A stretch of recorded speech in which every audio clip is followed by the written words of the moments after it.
Perfect. 1400 daw matapos. Lagyan natin 1400. ng tiplon guys. Para hindi na mag-leaking ulit. Guys, paulanin natin to guys para bukas na tayo alis guys.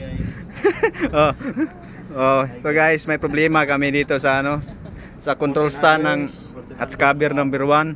Nag-leaking kasi yung pang emergency opening niya, yung titi-titi niya sa para sa kunikan sa hose ba. Ganyan guys, ang tamang paglagay. Oh, yan ang tamang paglagay. Kailangan si Pedro Kuya ako yung mikas lagi. Oh. Ganyan guys. Oh, guys, ilagay natin guys. Ayan. So, dyan, bagong update dito sa 1400 daw matapos. 1400. May kasi daw picture sa WhatsApp ng yung picture. Okay, 1400. 1400 ang ano natin? 1400 bukas. Bukas. Dali Mike. Paabiso na lang, coordinate kay Chief Engineer regarding sa store research. Uy. Okay, sir. Bukas pala tayo ng to. Alas 12, masugod na siguro. Ay, magkahon pa niyo ito. Masugod na silang maestro. Ilak na. Mga train, bodega. Brother Juan, Brother Frank. Okay, sige sir. Yung train na hindi na gagamitin, ilak na rin. Yun. Para silyado siya, lagyan natin ng tiplon. Ano naman dito yan, no? Ha? Di ba pwede sa picture? Hindi, pwede. Pwede paling dito. Paling.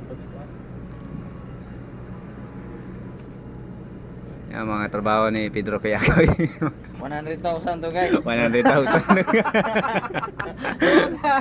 Wala, patiplon-tiplon lang guys. 100k na.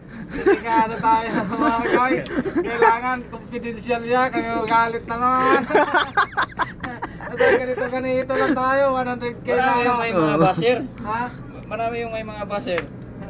100k. Maganda yung mga basher ba? Yan, ikabit ang titi. Ikabit ang titi, ikabit. Mga beginner. Ayusin. Ganito lang yan guys. Very simple lang. Oh, kailangan higpitan ng maayos. Oh, para walang paltos. Oh. Oh, galing to sa ibang barko guys. Tumuhan. Spare. Dinadala talaga Ito guys, binibili ito sa labas guys kasi wala kaming spare guys.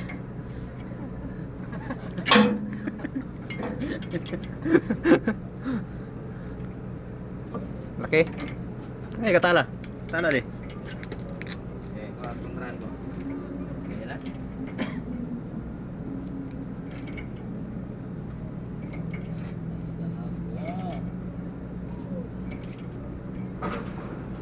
Yan talaga, nadala talaga ako niya. Kaya marami nito sa Bray. Okay na guys. Kaya doon sa ano Testing po, na.